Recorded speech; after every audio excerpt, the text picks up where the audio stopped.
참 행복이 있는 사람들. 루카복음 6장 17절.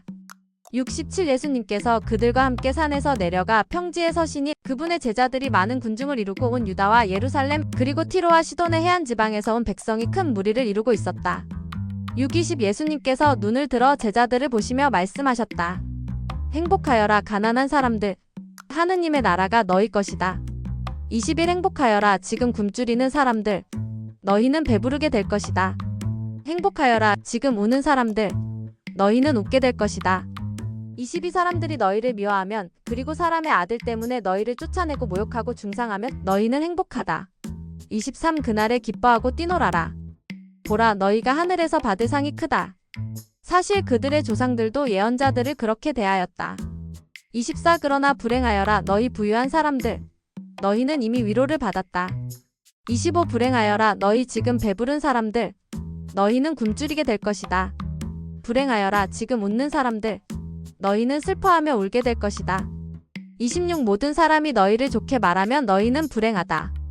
사실 그들의 조상들도 거짓 예언자들을 그렇게 대하였다. 오늘의 말씀 예수님께서 선택하신 제자들에게 주신 말씀입니다. 이 말씀은 예수님의 제자로서 가져야 할 내면성에 관한 것입니다. 예수님은 그들에게 제자로서 가져야 할 지식이나 기술보다 어떤 사람이 되어야 할 것인가 하는 내면성에 대해 말씀하셨습니다. 오늘날 사람들은 인생관과 가치관 확립, 인격 도야와 같은 내면적인 것보다는 물질이나 타이틀, 기술과 같은 외적인 것을 중시하고 이것들을 얻기 위해 온 심혈을 기울입니다. 그 결과 인간 문화와 과학 문명은 놀랍게 발달하였지만 인간성과 도덕성과 영성은 고갈되어 내면성이 메마른 기형적인 사회를 낳게 되었습니다. 이로 인해 우리가 살고 있는 사회는 온갖 부정부패와 음란과 폭력이 난무하는 세상이 되어버렸습니다. 우리에게 있어서 정말 중요한 것은 내면성입니다. 오늘 말씀을 통해 예수님의 제자의 내면성을 배워서 이 시대를 감당할 수 있는 영적 지도자로 성장할 수 있기를 기도합니다. 참 행복이 있는 사람들. 예수님께서 그들과 함께 산에서 내려가 평지에 서시니 그분의 제자들이 많은 군중을 이루고 온 유다와 예루살렘 그리고 티로와 시돈의 해안 지방에서 온 백성이 큰 무리를 이루고 있었다. 예수님이 산에서 내려오시어 평지에서 제자들을 현장 교육시키시는 장면입니다. 20-26절에는 행복한 사람들과 불행한 사람들이 대조되어 나옵니다. 여기서 행복은 헬라어로 즐거움이란 뜻이 있습니다. 이는 거룩하고 신성한 즐거움, 죽음을 초월한 영원한 즐거움으로서 최고의 행복한 상태를 의미합니다. 반면 불행은 그 반대로서 가장 불행한 상태를 의미합니다. 오늘 말씀에서 예수님이 말씀하시는 행복의 개념은 세상 사람들이 말하는 것과는 정반대입니다. 예를 들어 세상 사람들은 부유한 자가 복이 있고 가난한 자는 불행하다고 생각합니다. 그러나 예수님은 정반대로 가난한 자가 복이 있고 부유한 자는 불행하다고 하십니다. 세상 사람들은 소유나 외모를 보지만 예수님은 존재나 내면을 보십니다. 세상 사람들이 볼 때 가난한 자, 굶주린 자, 우는 자, 박해를 받는 자들은 어리석고 비참한 자들로 보입니다. 그러나 예수님께서 보실 때 그들은 진정으로 복 있는 자들입니다. 왜 그렇습니까? 첫째, 가난한 자. 20절에 예수님께서 눈을 들어 제자들을 보시며 말씀하셨다. 행복하여라 가난한 사람들. 하느님의 나라가 너희 것이다. 여기서 가난한 자는 어떤 자를 두고 말하는 것일까요? 물질적으로 가난한 자일까요? 지적으로 가난한 자일까요? 일반적으로 부유한 자나 지식인들보다 물질적으로 가난한 자나 많이 배우지 못한 자들이 겸손하여서 복음을 잘 영접하는 것이 사실입니다. 그러나 물질적인 가난이나 지적인 가난이 구원의 조건이 될 수 없습니다. 그러므로 오늘 말씀에서 말하는 가난은 마테오 3절에서 말하는 바와 같이 마음이 가난한 자를 의미합니다. 예수님은 영적으로 가난한 자가 복이 있다고 하십니다. 가난이란 결핍된 상태, 가진 것이 없는 빈 상태를 의미합니다. 가난한 자는 가진 것이 없기 때문에 겸손합니다. 또 자신의 부족함을 알기 때문에 배우고자 하고 이를 채우기 위해 애써 투쟁합니다. 이와 같이 마음이 가난한 자는 영적으로 부족함을 느끼고 이를 채우고자 부단한 투쟁을 합니다. 예를 들어 믿음의 부족함을 느끼는 자는 로마의 17절이나 히브리 11:6절을 잡고 믿음의 사람이 되고자 애를 씁니다. 하느님의 의로움이 믿음에서 믿음으로 계시됩니다. 이는 성경에 의로운 이는 믿음으로 살 것이다 라고 기록된 그대로입니다. 믿음이 없이는 하느님 마음에 들 수 없습니다. 하느님께 나아가는 사람은 그분께서 계시다는 것과 그분께서 당신을 찾는 이들에게 상을 주신다는 것을 믿어야 합니다. 또 사랑의 부족함을 느끼는 자는 사랑은 오래 참고 사랑은 온유하며 말씀을 잡고 사랑을 배우고자 애를 씁니다. 이렇게 마음이 가난한 자의 마음에 하느님의 나라가 임하게 됩니다. 사랑은 참고 기다립니다. 사랑은 친절합니다. 사랑은 시기하지 않고 뽐내지 않으며 교만하지 않습니다. 또 보라 여기에 있다 하고 사람들이 말하지도 않을 것이다. 보라 하느님의 나라는 너희 가운데에 있다. 하느님의 나라는 먹고 마시는 일이 아니라 성령 안에서 누리는 의로움과 평화와 기쁨입니다. 둘째 굶주린 자. 21절에 지금 굶주리는 사람들, 너희는 배부르게 될 것이다. 여기서 굶주린 것은 보통 배고픈 정도가 아니라 오랫동안 먹지 못해 견딜 수 없을 만큼 절박한 상태를 의미합니다. 이런 자는 주야로 먹을 것만 생각합니다. 그러면 굶주린 자는 무엇에 굶주리는 것입니까? 지식에 굶주린 자는 자나깨나 책을 붙들고 씨름합니다. 돈에 굶주린 자는 돈을 벌고자 혈안이 되고 권력에 굶주린 자는 권세를 얻는데 수단 방법을 가리지 않습니다. 쾌락에 굶주린 자는 짐승과 같이 되어 방황하고 인정에 굶주린 자는 이상한 짓을 해서라도 인정받고자 몸부림칩니다.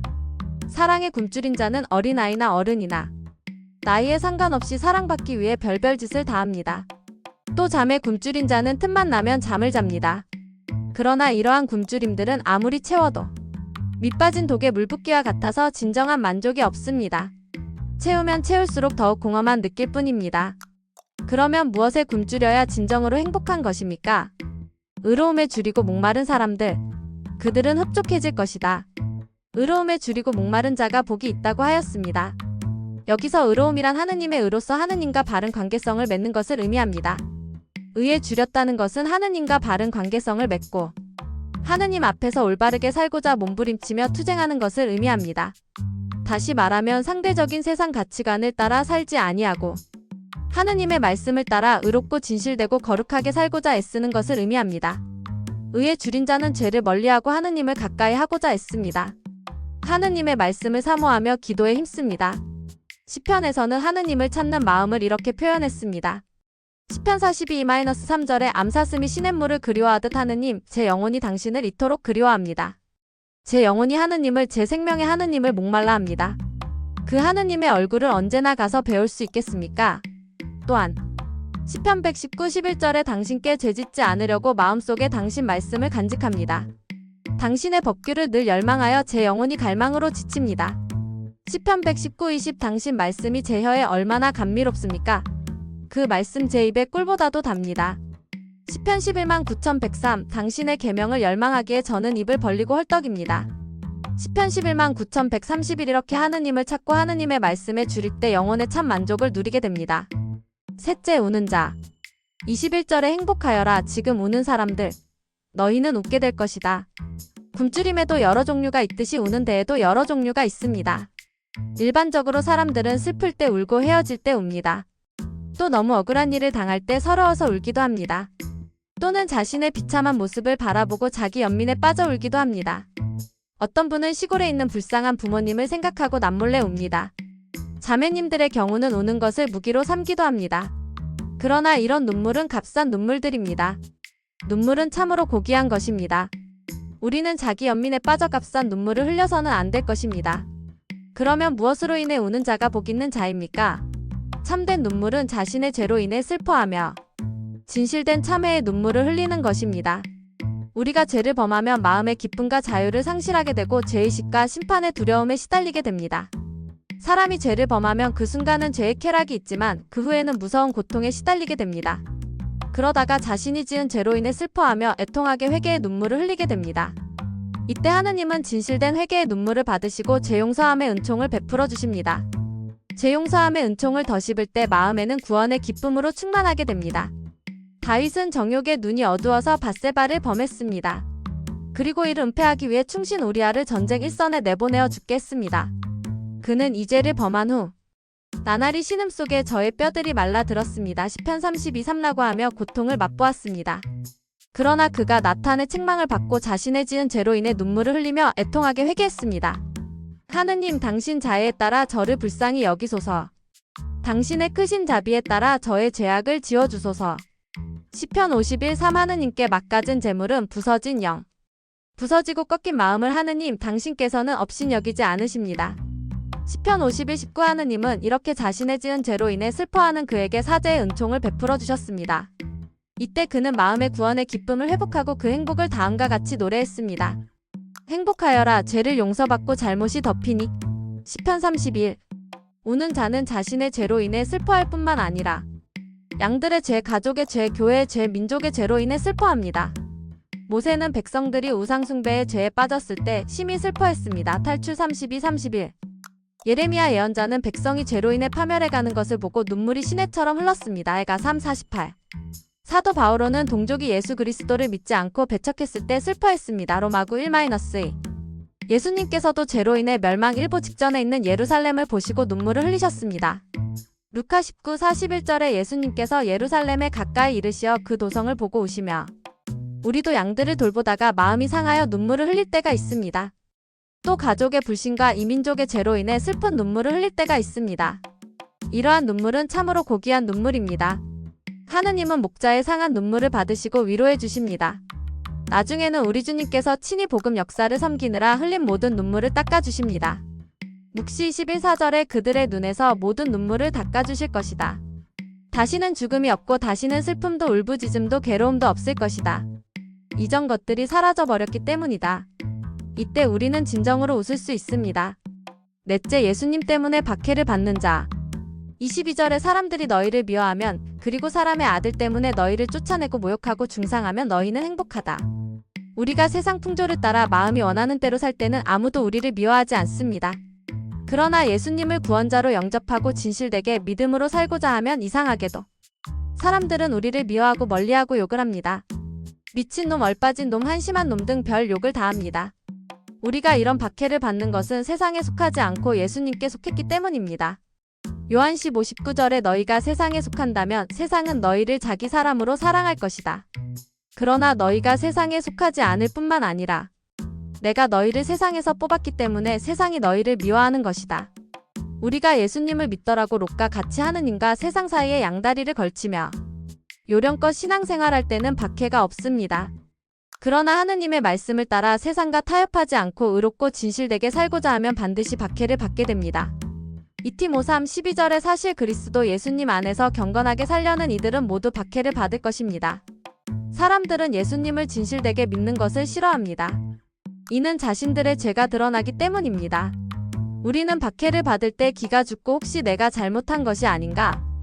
내가 신앙생활을 너무 유별나게 하는 것이 아닌가 회의하고 타협하기 쉽습니다. 그러나 이때 우리는 어떤 자세를 가져야 되는 것입니까? 23절에 그날에 기뻐하고 뛰놀아라. 보라, 너희가 하늘에서 받을 상이 크다. 사실 그들의 조상들도 예언자들을 그렇게 대하였다. 우리가 박해를 받을 때 어떻게 기뻐할 수 있습니까? 이는 하늘에서 받을 상이 크기 때문입니다. 박해를 통해 우리의 믿음이 더욱 깊이 뿌리를 내리고 성장할 수 있기 때문입니다. 박해를 받게 되면 우리의 믿음이 순수해지고 깊어지고 강해집니다. 또한 우리의 내면의 그리스도의 모습이 조각되게 됩니다. 예수님은 씨 뿌리는 자의 비유에서 박해를 햇빛에 비유하셨습니다. 햇빛은 식물 성장의 필수적인 요소입니다. 이와 같이 박해는 영적 성장에 반드시 필요합니다.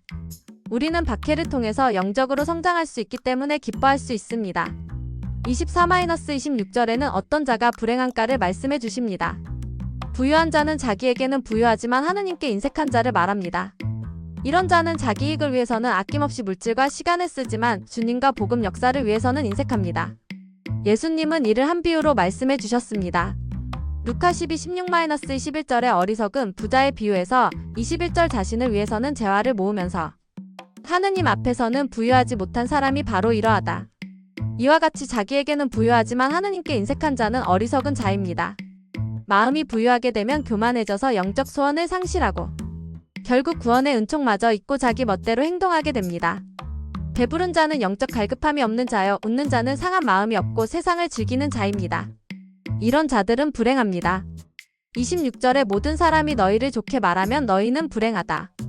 사실 그들의 조상들도 거짓 예언자들을 그렇게 대하였다. 예언자는 하느님 편에 서서 백성들에게 진리의 말씀을 선포하고 그들이 회개하고 하느님께로 돌아오도록 사명을 감당하는 자입니다. 그런데 사람들은 회개하기 싫어서 예언자를 미워하고 박해합니다. 그러나 거짓 예언자는 사람들의 비위를 맞추기 위해 사람들이 듣기 좋은 말, 아름다운 말만을 합니다. 또 회개의 메시지는 전하지 않고 축복의 메시지, 평화의 메시지만을 전합니다. 이런 자들은 인본주의자들로서 사람들의 말에 예민합니다. 이런 자들은 불행하게 됩니다.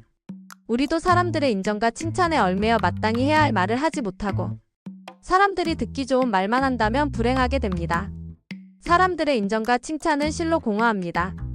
우리는 사람들의 인정과 칭찬보다 하느님의 인정과 칭찬을 구해야 하고 사람을 기쁘게 하기보다 하느님을 기쁘시게 하고자 애써야 합니다. 그때 진정으로 기쁨이 있고 아름다운 열매가 맺혀집니다. 하느님은 자비로운 분이십니다. 하느님은 인생들을 불쌍히 여기시고 우리의 죄를 위해 외아들까지도 내어주셨습니다.